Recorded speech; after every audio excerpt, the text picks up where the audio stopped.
For years, the internet has loved a specific joke. The idea that a certain long-running cartoon family living in Springfield has an eerie habit of predicting the future.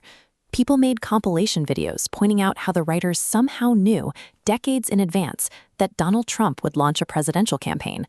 But writer Daniel Gray looks at this cultural phenomenon differently.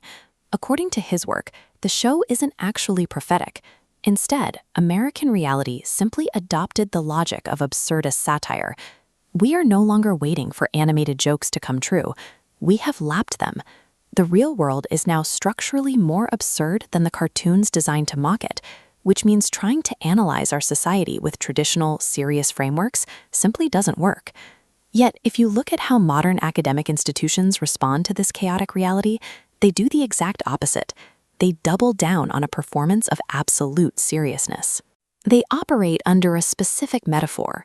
They hand the audience a perfectly polished, completed building while intentionally hiding the messy construction site that created it.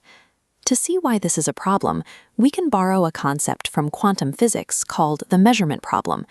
Think was a tiny particle existing as a fuzzy, undefined cloud.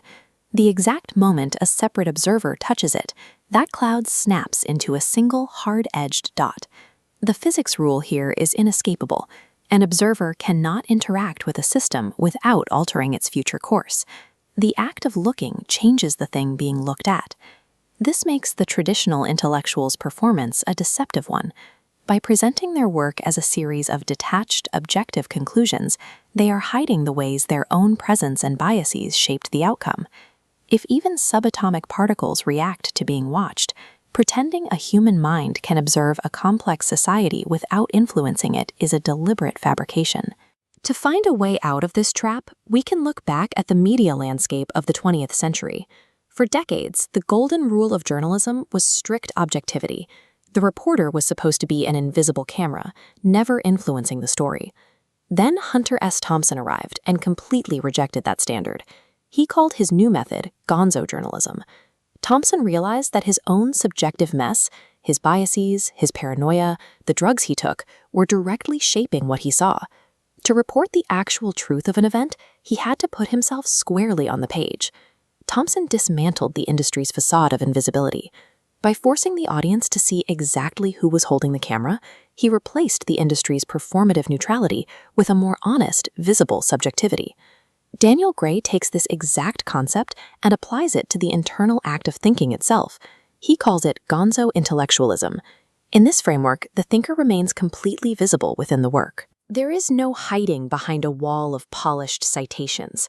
Instead, all the messy human variables are exposed. The life distractions, the changing opinions, the metacognition, even mental health struggles, they all stay in the text.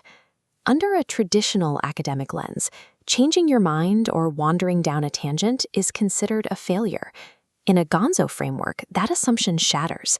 Those internal cracks and perceived mistakes are actually crucial pieces of data. They show the audience the exact path a mind took to reach its conclusion. Concealing the chaotic human conditions of thought is the primary lie of modern academia. When you build a polished output on top of hidden scaffolding, the final product becomes inherently untrustworthy. Exposing that process is now an urgent necessity. The traditional, polished intellectual is facing a very modern, existential threat: artificial intelligence. AI has completely destroyed the market value of the finished, objective essay. And the machine can now generate endless pages of perfectly polished text at near zero cost.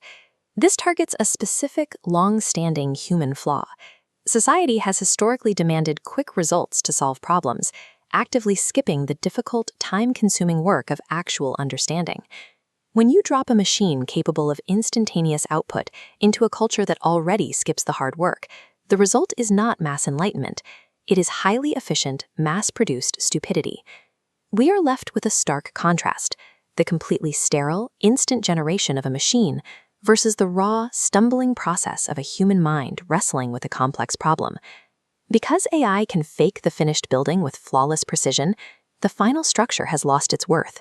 The messy construction site is the only thing of value we have left. Gonzo Intellectualism operates as a survival strategy for any creator or thinker navigating this new landscape. Displaying a chaotic, biased perspective provides a new form of rigor. In an age of artificial perfection, the human mess offers the only remaining proof of a mind actually doing the work.